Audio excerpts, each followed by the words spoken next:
Okay, here we have a paper cutter from an office. And I want to show you some do's and don'ts about this. So depending on the paper cutter, it'll have different grids or marks on it. This one has centimeters up here, as you can see, and it has inches over here, centimeters again, and then it's got the grid, which is square centimeters. You'll notice that the number here for inches starts at 1. You might think that's not 1 inch. Why would you do that? But that is actually the distance to the blade. The blade actually has a little latch here, keeps it from flying off, and it may not look sharp, but believe me, this thing will take a finger off. You need to be careful with this. So I'm just going to leave it like that below the level of where the blade meets. This part is not dangerous. And I'm just going to go right to the edge here, and you can see that 1, 2, 3.5 inches, which is the standard width of a business card. See that? Now you can also match things up on the grid. You can measure things on here if you need to, so you just start at 2. 2 plus 5.5 is 3.5 inches.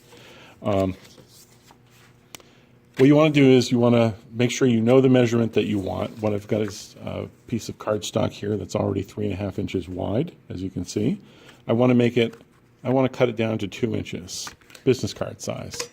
So I lift the blade, I slide this through at the back. Now I know that 2 inches is just a little bit beyond this centimeter line here. I'll bring this a little closer so you can see.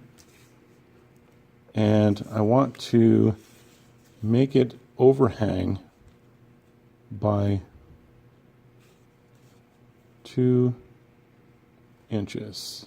So if I bring it right up to that 2-inch mark and I put it flush up against this barrier here, then I know that when I cut this, it'll be exactly 2 inches. So let's see how that goes. Now, when you're dropping the blade, you never want your fingers anywhere near there. That's what this thing is for. It's to tell you, fingers, stay away. And especially with young kids or people who haven't used these before, please watch them. Anyhow, then you don't have to push the blade down, even for a heavier cardstock. I think this is 80-pound cardstock right here. You can just let it simply drop, and it cuts a nice clean line. Look at that. Business card sized. Not really anything more I can add about paper cutters. It has rubber feet on the bottom, and that's to keep it from moving around. Usually you'll find some sort of way of stabilizing the unit, but other than that, happy cutting, precision cutting, and please be careful.